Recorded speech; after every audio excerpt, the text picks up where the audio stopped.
Multiple माने एक तो वध, चॉइस माने ऑप्शन या विकल्प, सिंगल आंसर माने एक जवाब। माने एक तो वध ऑप्शनां च तुहानू एक जवाब सही है वो चुनना है। For this item type, you need to read the passage and answer the multiple choice question. ਤੇ ਇਸ ਕੁਐਸਚਨ ਟਾਈਪ 'ਚ ਤੁਹਾਡੇ ਸਾਹਮਣੇ ਇੱਕ ਪੈਸੇਜ ਆਊਗਾ, ਉਸ ਪੈਸੇਜ ਦੇ ਨਾਲ ਇੱਕ ਕੁਐਸਚਨ ਹੋਏਗਾ ਤੇ ਕੁਐਸਚਨ ਦੇ ਨਾਲ 4-5 ਆਪਸ਼ਨਾਂ ਹੋਣਗੀਆਂ। ਤੁਹਾਨੂੰ ਉਸ ਸਵਾਲ ਦਾ ਜਵਾਬ ਉਨ 4-5 ਆਪਸ਼ਨਾਂ 'ਚੋਂ ਸਿਲੈਕਟ ਕਰਨਾ ਹੈ। ਕੋਈ ਵੀ ਇੱਕ ਆਪਸ਼ਨ ਜਿਹੜੀ ਹੈ ਉਹ ਸਹੀ ਜਵਾਬ ਹੋਏਗੀ। Task: after reading a text, answer a multiple choice question on the content or tone of the text by selecting one response. ਤੇ ਜਿੱਦਾਂ ਮੈਂ ਹੁਣੇ ਦੱਸਿਆ ਕਿ ਇਸ ਕੁਐਸਚਨ ਟਾਈਪ 'ਚ ਤੁਹਾਡੇ ਸਾਹਮਣੇ ਇੱਕ ਟੈਕਸਟ ਆਏਗਾ, ਇੱਕ ਪੈਸੇਜ ਆਏਗਾ ਤੇ ਨਾਲ ਹੀ ਇੱਕ ਸਵਾਲ ਹੋਏਗਾ ਤੇ ਸਵਾਲ ਦੇ ਨਾਲ ਤੁਹਾਨੂੰ 4-5 ਆਪਸ਼ਨ ਮਿਲਣਗੀਆਂ ਤੇ ਜਿਹੜਾ ਸਵਾਲ ਦਾ ਜਵਾਬ ਹੈ ਉਹ ਇੱਕੋ ਸਹੀ ਹੋਣਾ ਉਨ 4-5 ਆਪਸ਼ਨਾਂ 'ਚ। ਉਹ ਤੁਹਾਨੂੰ ਉਸ ਪੈਸੇਜ ਦੇ ਸੰਦਰਭ ਨੂੰ ਸਮਝ ਕੇ ਜਾਂ ਉਹਦੇ ਟੋਨ ਨੂੰ ਸਮਝ ਕੇ ਤੁਹਾਨੂੰ ਉਹ ਸਹੀ ਜਵਾਬ ਉਨ 4-5 ਆਪਸ਼ਨਾਂ 'ਚ ਸਿਲੈਕਟ ਕਰਨਾ ਹੈ। ਸਕਿੱਲਸ ਅਸੈਸਡ: ਇਸ ਕੁਐਸਚਨ ਟਾਈਪ 'ਚ ਰੀਡਿੰਗ ਸਕਿੱਲ ਹੀ ਅਸੈਸ ਹੁੰਦਾ ਸਿਰਫ। ਪ੍ਰੌਮਪਟ ਲੈਂਥ: ਜਿਹੜਾ ਪੈਸੇਜ ਹੁੰਦਾ ਉਹਦੀ ਲੈਂਥ ਵੱਧ ਤੋਂ ਵੱਧ 300 ਸ਼ਬਦਾਂ ਦੀ ਹੁੰਦੀ ਹੈ। ਟਾਈਮ ਟੂ ਆਨਸਰ: ਜਿੱਦਾਂ ਅਸੀਂ ਜਾਣਦੇ ਹਾਂ ਰੀਡਿੰਗ ਮੋਡਿਊਲ 'ਚ ਸਾਰੇ ਮੋਡਿਊਲ ਦਾ ਇੱਕ ਲੰਮਸਮ ਟਾਈਮ ਮਿਲਦਾ ਹੈ ਤੇ ਕਿਸੇ ਵੀ ਸਵਾਲ ਦਾ ਕੋਈ ਪ੍ਰਤੀ ਸਵਾਲ ਕੋਈ ਟਾਈਮ ਫਿਕਸ ਨਹੀਂ ਹੁੰਦਾ, ਸਾਨੂੰ ਆਪਣਾ ਟਾਈਮ ਮੈਨੇਜ ਕਰਨਾ ਹੁੰਦਾ ਤਾਂ ਕਰਕੇ ਇਹਦਾ ਵੀ ਕੋਈ ਫਿਕਸ ਟਾਈਮ ਨਹੀਂ ਹੈਗਾ। ਬਟ ਕਿਉਂਕਿ multiple choice single answer question type ਜ਼ਿਆਦਾ ਸਕੋਰਿੰਗ ਨਹੀਂ ਹੈਗਾ ਤੇ ਸਾਡਾ ਬਹੁਤ ਟਾਈਮ ਖਾ ਸਕਦਾ, ਸਾਨੂੰ ਇੱਥੇ ਧਿਆਨ ਰੱਖਣਾ ਚਾਹੀਦਾ ਹੈ। ਸਾਨੂੰ ਵੱਧ ਤੋਂ ਵੱਧ 1 ਮਿੰਟ ਇਹਨੇ ਕੁਐਸਚਨ ਟਾਈਪ ਨੂੰ ਦੇਣਾ ਚਾਹੀਦਾ। ਨੰਬਰ ਆਫ ਕੁਐਸਚਨਸ 2 ਤੋਂ 3 ਆ ਸਕਦੇ ਨੇ। ਮਾਰਕਸ ਤੁਹਾਨੂੰ 1 ਤੋਂ 2 ਹੀ ਮਿਲਦੇ ਨੇ ਇਸ ਕੁਐਸਚਨ ਟਾਈਪ 'ਚ। ਸਕੋਰਿੰਗ ਤੁਹਾਡੀ ਕਰੈਕਟ ਜਾਂ ਇਨਕਰੈਕਟ ਹੁੰਦੀ ਹੈ। ਜੇ ਤੁਸੀਂ ਸਹੀ ਜਵਾਬ ਚੁਣਿਆ ਤੁਹਾਨੂੰ ਉਹਦੇ ਮਾਰਕਸ ਮਿਲਣਗੇ, ਜੇ ਤੁਸੀਂ ਗਲਤ ਜਵਾਬ ਚੁਣਿਆ, ਤੁਸੀਂ ਕੋਈ ਜਵਾਬ ਨਹੀਂ ਚੁਣਿਆ, ਤੁਹਾਨੂੰ ਮਾਰਕਸ ਨਹੀਂ ਮਿਲਣਗੇ। ਤੇ ਹੁਣ ਜਾਣਦੇ ਇਸ ਕੁਐਸਚਨ ਨੂੰ ਅਟੈਂਪਟ ਕਿੱਦਾਂ ਕਰਨਾ ਹੈ। There are several possible response options but only one is correct. ਤੇ ਜਿੱਦਾਂ ਅਸੀਂ ਪਹਿਲਾਂ ਵੀ ਦੱਸਿਆ ਕਿ ਇਸ ਸਵਾਲ 'ਚ ਇਸ ਕੁਐਸਚਨ ਟਾਈਪ 'ਚ ਜਿਹੜਾ ਸਵਾਲ ਹੁੰਦਾ ਉਹਦੇ ਨਾਲ ਆਪਸ਼ਨ ਆਉਂਦੀ ਹੈ 4 ਤੋਂ 5, ਉਹਨਾਂ ਆਪਸ਼ਨਾਂ 'ਚ ਇੱਕੋ ਹੀ ਜਵਾਬ ਜੋ ਹੁੰਦਾ ਉਹ ਸਹੀ ਹੁੰਦਾ ਹੈ। To select an option, click on it using the left button on your mouse. ਤੁਹਾਨੂੰ ਜਵਾਬ ਨੂੰ ਸਿਲੈਕਟ ਕਰਨ ਲਈ ਤੁਹਾਨੂੰ ਮਾਊਸ ਉਸ ਆਪਸ਼ਨ ਤੇ ਲੈ ਕੇ ਆਣਾ ਹੈ ਤੇ ਮਾਊਸ ਦੇ ਲੈਫਟ ਬਟਨ ਨੂੰ ਕਲਿੱਕ ਕਰਨਾ ਹੈ। If you change your mind, left click on the option again to deselect it or left click on a different option. ਜੇ ਤੁਹਾਨੂੰ ਲੱਗਦਾ ਜਿਹੜਾ ਜਵਾਬ ਤੁਸੀਂ ਚੁਣਿਆ ਹੈ, ਜੋ ਸਿਲੈਕਟ ਕੀਤਾ ਉਹ ਸਹੀ ਨਹੀਂ ਹੈਗਾ ਤਾਂ ਤੁਸੀਂ ਉਹਨੂੰ ਚੇਂਜ ਕਰਨਾ ਚਾਹੁੰਦੇ ਹੋ, ਤੁਹਾਨੂੰ ਉਸੇ ਆਪਸ਼ਨ 'ਚ ਦੁਬਾਰਾ ਲੈਫਟ ਕਲਿੱਕ ਕਰਨਾ ਤੇ ਉਹ ਆਪਸ਼ਨ ਡੀਸਿਲੈਕਟ ਹੋ ਜਾਏਗੀ। ਉਹਦੇ ਬਾਅਦ ਤੁਹਾਨੂੰ ਜਿਹੜੀ ਆਪਸ਼ਨ ਤੁਸੀਂ ਚੁਣਨਾ ਚਾਹੁੰਦੇ ਹੋ ਉੱਥੇ ਜਾ ਕੇ ਉਹਦੇ ਤੇ ਜਾ ਕੇ ਲੈਫਟ ਕਲਿੱਕ ਕਰਨਾ। Option you select is highlighted in yellow. ਜਿਹੜੀ ਵੀ ਆਪਸ਼ਨ ਤੁਸੀਂ ਸਿਲੈਕਟ ਕਰੋਗੇ ਉਹ ਯੈਲੋ ਕਲਰ ਨਾਲ ਹਾਈਲਾਈਟ ਹੋ ਜਾਊਗੀ।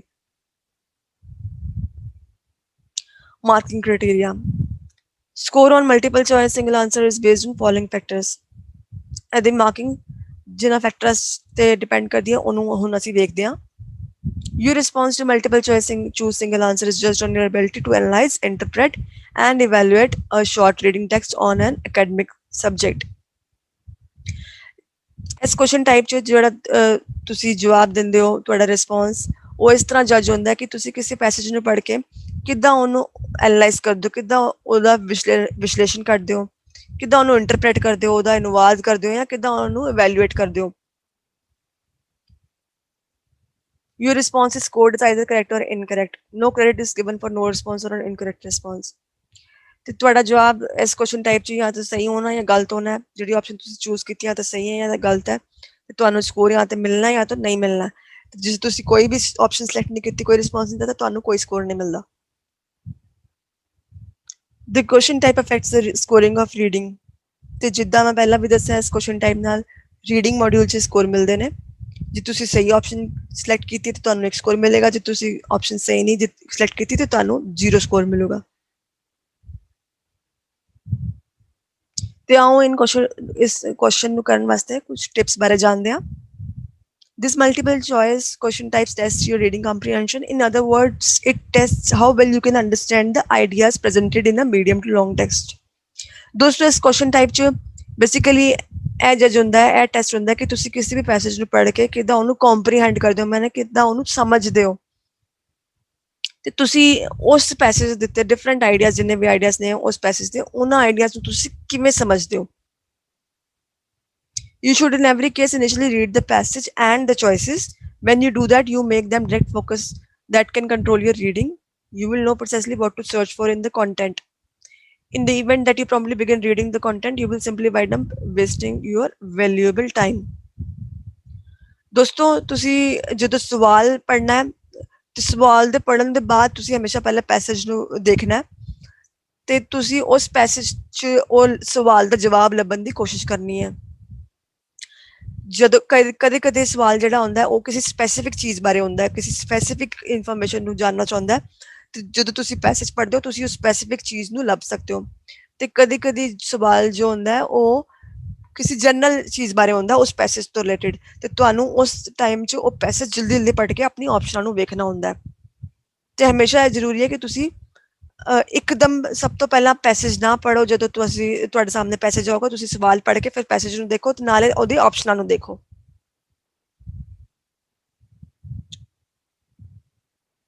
When you discover a reference to a choice in the content, don't quickly choose whether it's right or not. You should stop and approve it with regard to different sentences around it. Read the sentences previously, then after the fact, that will give you more settings. ਦੋਸਤੋ ਕਦੇ ਕਦੇ ਕੀ ਹੁੰਦਾ ਕਿ ਜਿਹੜੇ ਸਾਡੇ ਕੋਲ options ਹੁੰਦੀਆਂ ਉਹਦੇ ਵਰਡਸ ਦੇ ਮਿਲਦਾ ਜੁਲਦਾ ਸਾਨੂੰ ਆਪਣੇ ਪੈਸੇਜ 'ਚ ਵੀ ਕੁਝ ਨਜ਼ਰ ਆ ਜਾਂਦਾ ਤੇ ਉਹਦਾ ਦੀ ਚੀਜ਼ ਜਦੋਂ ਉਹਦਾ ਦੇ ਵਰਡਸ ਉਹਦਾ ਦਾ ਰੈਫਰੈਂਸ ਸਾਨੂੰ ਕਿਸੇ ਆਪਸ਼ਨ ਦਾ ਮਿਲ ਜਾਏ ਤੇ ਸਾਨੂੰ ਛੇਤੀ ਛੇਤੀ ਉਹ ਆਪਸ਼ਨ ਸਿਲੈਕਟ ਨਹੀਂ ਕਰਨੀ ਹੈ। ਅਸੀਂ ਸਾਨੂੰ ਸਭ ਤੋਂ ਪਹਿਲਾਂ ਉਹ ਵੈਲੀਡੇਟ ਕਰਨੀ ਹੁੰਦੀ ਹੈ। ਜੇ ਉਸ ਜਿਹੜੇ ਵੀ ਸੈਂਟੈਂਸ ਉਹਦੇ ਨਾਲ ਜਾਂ ਉਹਦੇ ਅੱਗੇ ਜਾਂ ਪਿੱਛੇ ਲਿਖਿਆ ਹੋਇਆ ਹੈ ਉਹਨੂੰ ਚੰਗੀ ਤਰ੍ਹਾਂ ਪੜ੍ਹ ਕੇ ਇਹ ਸਮਝਣ ਦੀ ਕੋਸ਼ਿਸ਼ ਕਰਨੀ ਹੁੰਦੀ ਹੈ ਕਿ ਜਿਹੜੀ ਸਵਾਲ ਹੈ ਕਿ ਉਹ ਸਵਾਲ ਵਾਸਤੇ ਇਹੀ ਜਵਾਬ ਸਹੀ ਹੈਗਾ ਕਿ ਕੁਝ ਹੋਰ ਪੁੱਛਿਆ ਗਿਆ ਹੈ। A few choices seem to be comparable, however, are most certainly not. That is the reason you should consistently peruse all the alternatives and search for quite certain data. ਦੋਸਤੋ ਕਦੇ ਕਦੇ ਕੀ ਹੁੰਦਾ ਕਿ ਜਿਹੜੀ ਤੁਹਾਡੇ ਕੋਲ ਆਪਸ਼ਨਾਂ ਹੁੰਦੀਆਂ ਨੇ ਉਹ ਆਪਸ਼ਨਾਂ ਆਲਮੋਸਟ ਬੜੀ ਸਿਮਿਲਰ ਹੁੰਦੀ ਨੇ ਬਟ ਹਮੇਸ਼ਾ ਹੀ ਉਹਨਾਂ ਦੇ ਵਿੱਚ ਥੋੜਾ ਜਿਹਾ ਕੋਈ ਨਾ ਕੋਈ ਡਿਫਰੈਂਸ ਹੁੰਦਾ ਹੈ, ਕੋਈ ਫਰਕ ਪਾਇਆ ਹੁੰਦਾ ਤੇ ਤਾਂ ਕਰਕੇ ਸਾਨੂੰ ਆਪਣੀ ਆਪਸ਼ਨਾਂ ਨੂੰ ਬੜੇ ਹੀ ਧਿਆਨ ਨਾਲ ਸਿਲੈਕਟ ਕਰਨਾ ਹੁੰਦਾ। ਜਿਹੜੀ ਸਹੀ ਆਪਸ਼ਨ ਹੁੰਦੀ ਉਹ ਕੋਈ ਇੱਕੋ ਹੀ ਹੁੰਦੀ ਹੈ ਤੇ ਉਹਨੂੰ ਸਾਨੂੰ ਬੜੇ ਧਿਆਨ ਨਾਲ ਸਮਝ ਕੇ ਸਿਲੈਕਟ ਕਰਨਾ ਹੁੰਦਾ। ਸਮ ਮੋਰ ਟਿਪਸ, ਹੁਣ ਥੋੜੀ ਹੋਰ ਟਿਪਸ ਬਾਰੇ ਜਾਣਦੇ ਇਸ ਕੁਐਸਚਨ ਟਾਈਪ ਲਈ। The answer for these questions depends on the content. Regardless of the theme is something you are exceptionally acquainted with, you should in case not utilize your own judgment. ਦੋਸਤੋ ਜਿਹੜਾ ਵੀ ਸਾਨੂੰ ਸਵਾਲ ਪੁੱਛਿਆ ਜਾਂਦਾ ਹੈ ਉਹਦਾ ਜਵਾਬ ਉਸ ਪੈਸੇਜ ਤੋਂ ਹੀ ਮਿਲਦਾ ਹੈ, ਉਸ ਪੈਸੇਜ ਵਿੱਚ ਹੀ ਹੁੰਦਾ ਹੈ ਤੇ ਕਦੇ ਕਦੇ ਕੀ ਹੁੰਦਾ ਕਿ ਜਿਹੜਾ ਪੈਸੇਜ ਆਇਆ ਉਹ ਸਬਜੈਕਟ ਸਾਨੂੰ ਪਤਾ ਹੁੰਦਾ ਹੈ, ਅਸੀਂ ਉਸ ਸਬਜੈਕਟ ਨੂੰ ਜਾਣਦੇ ਹਾਂ ਤੇ ਸਾਨੂੰ ਉੱਥੇ ਆਪਣੀ ਨੌਲੇਜ ਜਾਂ ਆਪਣੀ ਜਜਮੈਂਟ ਨਹੀਂ ਯੂਜ਼ ਕਰਨੀ ਜਿਹੜੀ ਆਪਣੀ ਉਸ ਸਬਜੈਕਟ ਬਾਰੇ ਨੌਲੇਜ ਹੈ। ਸਾਨੂੰ ਉਸ ਪੈਸੇਜ 'ਚ ਪੜ੍ਹਨਾ ਹੈ, ਉਸ ਪੈਸੇਜ 'ਚ ਕੀ ਲਿਖਿਆ ਹੋਇਆ ਸਾਡੇ ਕੁਐਸਚਨ ਦਾ ਜਵਾਬ ਉਸ ਪੈਸੇਜ ਤੋਂ ਹੀ ਕੱਢਣਾ ਹੈ, ਆਪਣੇ ਪ੍ਰਾਇਰ ਪਾਸਟ ਨੌਲੇਜ ਨਾਲ ਨਹੀਂ ਕੱਢਣਾ ਹੈ।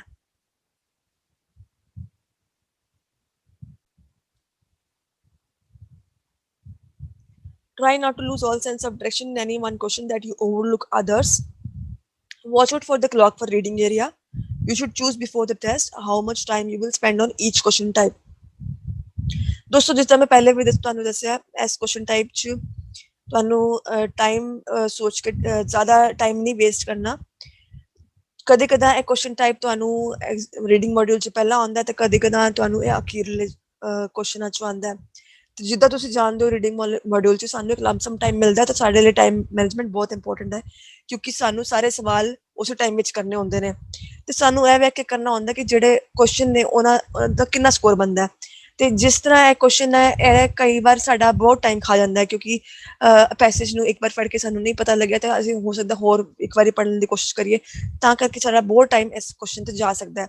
ਪਰ ਇਹਦੇ ਇਸ ਕੁਐਸਚਨ ਪਿੱਛੇ ਸਾਡੇ ਬਾਕੀ ਇੰਪੋਰਟੈਂਟ ਕੁਐਸਚਨਸ ਨਹੀਂ ਮਿਸ ਹੋਣੇ ਚਾਹੀਦੇ ਕਿਉਂਕਿ ਇਸ ਕੁਐਸਚਨ ਟਾਈਪ ਦੀ ਉਹਦੀ ਸਕੋਰਿੰਗ ਨਹੀਂ ਹੈਗੀ ਜਿੱਦਾਂ ਬਾਕੀ ਕੁਐਸਚਨਾਂ ਰੀਡਿੰਗ ਮੋਡਿਊਲ ਦੇ ਹੋਰ ਕੁਐਸਚਨ ਜਿੱਦਾਂ reading and writing fill the blanks ਬਹੁਤ ਇੰਪੋਰਟੈਂਟ ਹੈਗਾ। ਤਾਂ ਕਰਕੇ ਜਦੋਂ ਤੁਸੀਂ ਇਹ ਕੁਐਸਚਨ ਕਰੋ ਤੁਹਾਨੂੰ ਟਾਈਮ ਦਾ ਬੜਾ ਧਿਆਨ ਰੱਖਣਾ ਤੇ ਜੇ ਤੁਹਾਡਾ ਕੁਐਸਚਨ ਹੈ ਮੋਡਿਊਲ 'ਚ ਪਹਿਲਾਂ ਆਉਂਦਾ ਤੇ ਤੁਹਾਨੂੰ ਛੇਤੀ ਛੇਤੀ ਨਿਪਟਾਉਣਾ ਹੈ 1 ਮਿੰਟ ਦੇ ਅੰਦਰ ਅੰਦਰ ਤੁਹਾਨੂੰ ਇੱਕ ਕੁਐਸਚਨ ਕਰਨਾ ਹੈ ਤੇ ਜੇ ਤੁਹਾਡਾ ਇਹ ਕੁਐਸਚਨ ਅਖੀਰਲੇ ਹਿੱਸੇ ਤੇ ਆਉਂਦਾ ਤੇ ਤੁਹਾਡੇ ਕੋਲ ਉਸ ਵਕਤ ਜਿੰਨਾ ਟਾਈਮ ਬਚਿਆ ਹੋਇਆ ਤੁਸੀਂ ਉਹਨਾਂ ਟਾਈਮ ਇਸ ਤੇ ਸਪੈਂਡ ਕਰਕੇ ਆਪਣਾ ਜਵਾਬ ਜਿਹੜਾ ਸਿਲੈਕਟ ਕਰ ਸਕਦੇ ਹੋ। Try not to rely basically upon discovering matches between words and the choices and in the content. You should peruse and attempt to comprehend the entire sentence to settle on a legitimate choice. ਦੋਸਤੋ ਜਿਹੜੀ option ਆ ਸਾਨੂੰ ਸਵਾਲ ਦੇ ਨਾਲ ਆਉਂਦੀ ਹੈ, ਉਹਨਾਂ ਵਿੱਚ ਜਿਹੜੇ ਵਰਡਸ ਲਿਖੇ ਹੁੰਦੇ ਆ ਉਹਨਾਂ ਨੂੰ ਜਸਟ ਵਰਡਸ ਨੂੰ ਮੈਚ ਕਰਕੇ ਸਾਨੂੰ ਜਵਾਬ ਨਹੀਂ ਸਿਲੈਕਟ ਕਰਨਾ। ਜਿਹੜਾ ਪੈਸੇਜ ਹੈ ਉਹਦੇ ਵਿੱਚ ਜਸਟ ਉਹ ਵਰਡਸ ਨਹੀਂ ਮੈਚ ਹੋਣੇ ਚਾਹੀਦੇ, ਉਹਦਾ ਸਹੀ ਜਵਾਬ ਵੀ ਹੈਗਾ ਉਸ ਸਵਾਲ ਦਾ ਕਿ ਨਹੀਂ ਹੈਗਾ, ਇਹ ਜਾਣਨਾ ਬਹੁਤ ਜ਼ਰੂਰੀ ਹੈ। ਤਾਂ ਕਰਕੇ ਤੁਸੀਂ ਜਿਹੜੇ ਵਰਡਸ ਨੇ ਉਹਨਾਂ ਦੇ ਅੱਗੇ ਪਿੱਛੇ ਜਿਹੜੇ ਵੀ ਸੈਂਟੈਂਸ ਦਿੱਤੇ ਹੋਏ ਨੇ ਪੈਸੇਜ 'ਚ, ਜੋ ਉਹਦਾ ਮੀਨਿੰਗ ਬਣਦਾ ਪਿਆ ਹੈ ਉਸ ਟੈਕਸਟ ਵਿੱਚ, ਉਹ ਸਮਝ ਕੇ ਉਸ ਪੈਸੇਜ ਦੇ ਨਾਲ ਉਸ ਕੰਟੈਕਸਟ ਨੂੰ, ਉਸ ਸੰਦਰਭ ਨੂੰ ਸਮਝ ਕੇ ਤੁਸੀਂ ਆਪਣਾ ਸਹੀ ਜਵਾਬ ਸਿਲੈਕਟ ਕਰਨਾ। ਤੇ ਆਓ ਇਸ ਕੁਐਸਚਨ ਟਾਈਪ ਨੂੰ ਹੁਣ ਇੱਕ ਉਦਾਹਰਨ ਨਾਲ ਸਮਝੀਏ। ਤੇ ਸਭ ਤੋਂ ਪਹਿਲਾਂ ਅਸੀਂ ਜਿੱਦਾਂ ਪਹਿਲਾਂ ਵੀ ਦੱਸਿਆ, ਸਭ ਤੋਂ ਪਹਿਲਾਂ ਅਸੀਂ ਸਵਾਲ ਪੜਾਂਗੇ ਤੇ ਸਵਾਲ ਦੇ ਨਾਲ ਹੀ ਅਸੀਂ ਫਿਰ ਆਪਣਾ ਪੈਸੇਜ ਪੜਾਂਗੇ। ਸਵਾਲ ਦਿੱਤਾ ਹੋਇਆ, according to text how do children usually understand advertising.